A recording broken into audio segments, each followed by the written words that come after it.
Our affirmation this morning is, I make room for good.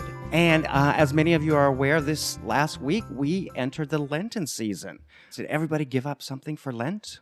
Well, I'm sure if you go possibly next door or even down the street to a lot of the traditional churches, and probably we learned a lot of this growing up, we learned that in Lent we are supposed to give up something, give up maybe our favorite food, or give up our favorite form of entertainment. Don't go to the movies, don't do something. Take something away from you. But we in New Thought, we know that we look at that different. So as we go through this Lenten season and think of the thing that we're going to give up for Lent, think of giving up something to allow room for good. Give up feeling bad about an argument you had with somebody, or some cross words that you said to somebody, or give up feeling bad about yourself for overindulging, for enjoying your favorite food. Because we know in New Thought, we don't think about what we're going to give up that's good. In fact, we just want to give up what's bad so we can make room for good. Because we've talked before about ourselves. We're like a vessel, like a glass of water. So no matter what we're filled with, to allow more to come in, to allow good to come in, we have to let something out. And we want to let out the bad. We'll let out the good too as we share it with other people, and it allows more room for good to come in. But in this Lenten season, let's talk about the things that we punish ourselves for, or the bad things that we hold on to. Let them go so we can let the good in. So during this Lenten season, during this time when we look around and we see people, walking away from the pastry shop, denying themselves the goodness, walking away from the movie theater or some form of entertainment that they enjoy, sort of punishing themselves, we know that for us, the only thing we want to let go of is the bad, the negative.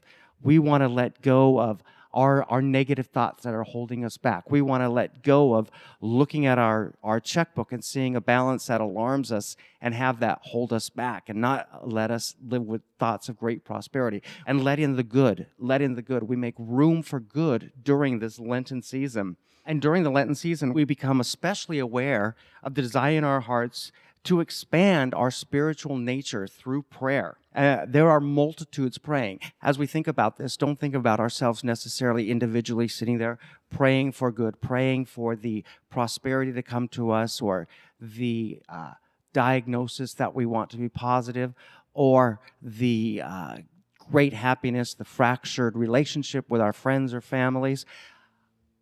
Realize that we, like many, many other New Thought students are out there, we're all praying together. We're praying in the multitude for the goodness, for our higher good. So we want to become especially aware of the multitudes praying, even as you and I are. So you and I are praying for the higher good, and we know all throughout the world there are other New Thought students like we are, and they're all praying for the higher good too. So as you're thinking of this, as you're thinking of your good, what good we are letting in for the Lenten season.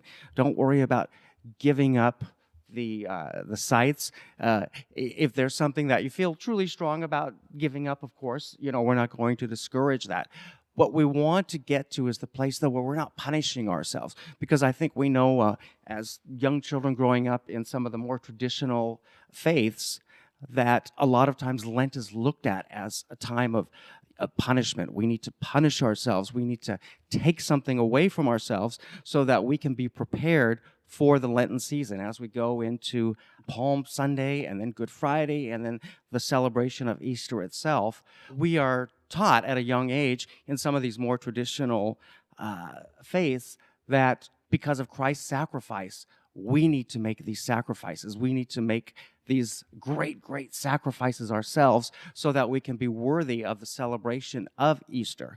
But we know in New Thought that, in fact, that really isn't what God intended for us. We are created in the image of God. God is perfect, therefore we are perfect. We are created to live lives of great happiness. We are created for lives of great health, great happiness, and great prosperity. And so if we're going through this season of denying ourselves something, of taking something away, certainly That's not consistent with our New Thought teaching of living these lives of great health, great happiness, great prosperity. So as you're going through, as you're thinking of yourself as a vessel of what you're full of, think of letting the good in by letting the bad out, letting negative thoughts out, letting the things that are holding you back and keeping you from enjoying these truly full lives of happiness and health and great prosperity. So as you're going through the week, ask yourself this question: what am I embracing and what am I letting go of? Am I embracing the good? Am I bringing more good into my life? Am I thinking these positive, uplifting thoughts? Am I doing things to make my life and my world better? Am I doing the things to make me a great example of being a New Thought student? And am I letting go of these negative thoughts? Am I letting go of the thought that I need to punish myself because somebody in my youth said, this is what you have to do during Lent, or because I'm looking around and I'm seeing other people do this? Am I embracing the good and am I letting go of the bad? Am I allowing my vessel to be full of only good and not holding on to bad?